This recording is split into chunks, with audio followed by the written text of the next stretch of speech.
नमस्कार, मेरा नाम डॉक्टर स्नेहा तिक्कू है। मैं केयर आईवीएफ कोलकाता में फर्टिलिटी स्पेशलिस्ट और कंसल्टेंट गायनेकोलॉजिस्ट हूँ। आज मैं आपसे natural cycle frozen embryo transfer के बारे में बात करने जा रही हूँ। जैसे कि हम जानते हैं, आईवीएफ प्रोसेस में एम्ब्रियोज को या फिर भ्रूण को बनाया जाता है आपके अंडे बाहर निकाल के और आपके हस्बैंड से के स्पर्म से उसको फर्टिलाइज करके। ये जो एम्ब्रियोज या भ्रूण जो बनते हैं, इनको दो प्रकार से ट्रांसफर किया जा सकता है।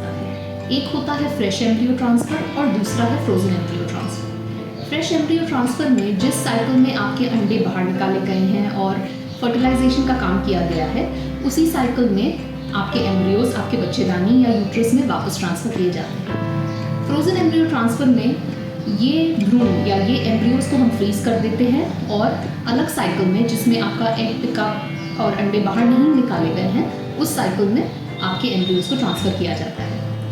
फ्रोजन एम्ब्रियो ट्रांसफर के सक्सेस रेट्स काफ़ी अच्छे होते हैं और काफ़ी पेशेंट्स को ये सजेस्ट किया जाता है। तो अब समझते हैं हम कि फ्रोजन एम्ब्रियो ट्रांसफर का नेचुरल साइकिल प्रोटोकॉल कैसे किया जाता है। नेचुरल साइकिल प्रोटोकॉल में सबसे पहले आपकी जो शरीर खुद से फॉलिकल बनाता है, आपका शरीर जो खुद से यूट्रस को रेडी हो जाता है एम्ब्रियो को लेने के लिए, उस पर हम रिलाई करते हैं। ये हम मानते हैं क्योंकि हर महिला का हर साइकिल में एम्ब्रियो एक्सेप्ट करने का एक पर्टिकुलर विंडो रहता है। हम इस साइकिल को मॉनिटर करते हैं और फिर उस साइकिल में हम डिसाइड करते हैं कि एम्ब्रियो ट्रांसफ़र कब किया जाएगा। सबसे पहले आपको पीरियड के दूसरे या तीसरे दिन पे बुलाया जाता है और आपका स्कैन किया जाता है देखने के लिए कि सब ठीक है कि नहीं। उसके बाद ज़रूरत पड़े तो कुछ मेडिकेशन दी जा सकती हैं और फिर 9th day of the cycle से आपको रोज़ बुलाया जाएगा कुछ ब्लड टेस्ट और स्कैनिंग के लिए। इस दिन से आपके स्कैन रोज़ होंगे और फिर कुछ ब्लड टेस्ट होते हैं, खास करके एक टेस्ट जिसको हम बोलते हैं LH, जो कि एक हार्मोन टेस्ट है जो कि रोज़ किया जाएगा। प्रिंसिपल ये है कि नॉर्मली जब आपके फॉलिकल्स बन रहे हैं और ये फॉलिकल फूट के रेडी हो जाएगा अंडा रिलीज करने के लिए, उससे पहले ये LH हार्मोन शरीर में और यूरिन में बढ़ जाता है। तो हम इस हार्मोन के लेवल्स को मेजर करते हैं। जब हार्मोन की लेवल सडनली बहुत ज़्यादा बढ़ जाती है, जिसको LH सर्ज बोला जाता है, उसके हिसाब से हम कैलकुलेट करते हैं कि कब आपका एम्ब्रियो ट्रांसफ़र किया जाना चाहिए। डेट फिक्स होने के बाद जिस दिन आपका ट्रांसफ़र होगा, उस दिन आपके एम्ब्रियोज जिनको फ्रीज किया गया है उनको हम थॉ करते हैं, यानी कि फ्रीजिंग से निकाल के उनको नॉर्मल टेम्परेचर पे लाया जाता है। एम्ब्रियो ट्रांसफ़र फिर किया जाता है अल्ट्रासाउंड गाइडेंस में।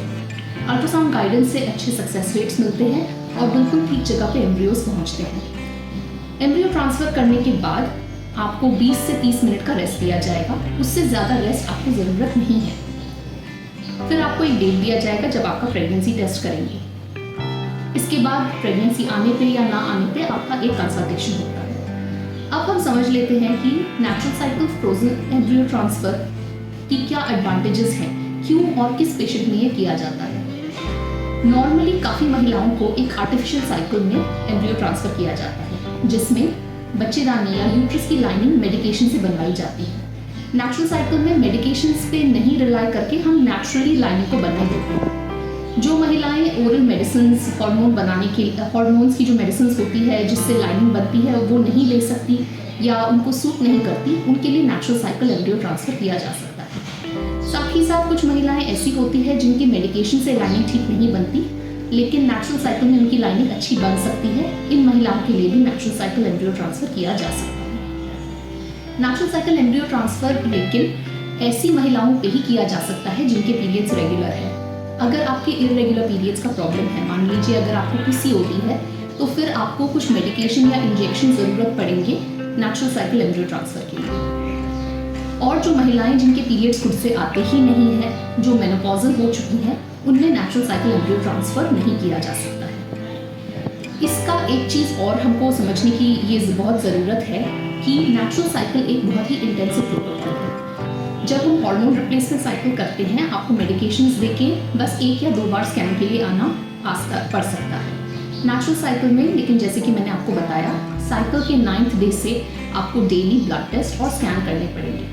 साथ ही साथ हर साइकिल में शरीर रेडी नहीं होता है। ऐसा हो सकता है कि आपका साइकिल शुरू हो गया है, आपके कुछ टेस्ट वगैरह कर लिए गए हैं और फिर साइकिल के बीच में आपको बोल दिया जाए कि इस साइकिल में आपका ट्रांसफ़र नहीं हो सकता।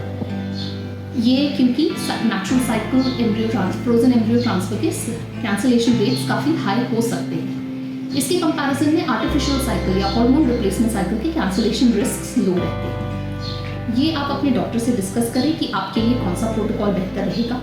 ये समझना लेकिन काफ़ी ज़रूरी है कि दोनों natural cycle frozen embryo transfer protocol और artificial cycle embryo frozen embryo transfer protocols दोनों की ही सक्सेस रेट्स काफ़ी अच्छे हैं।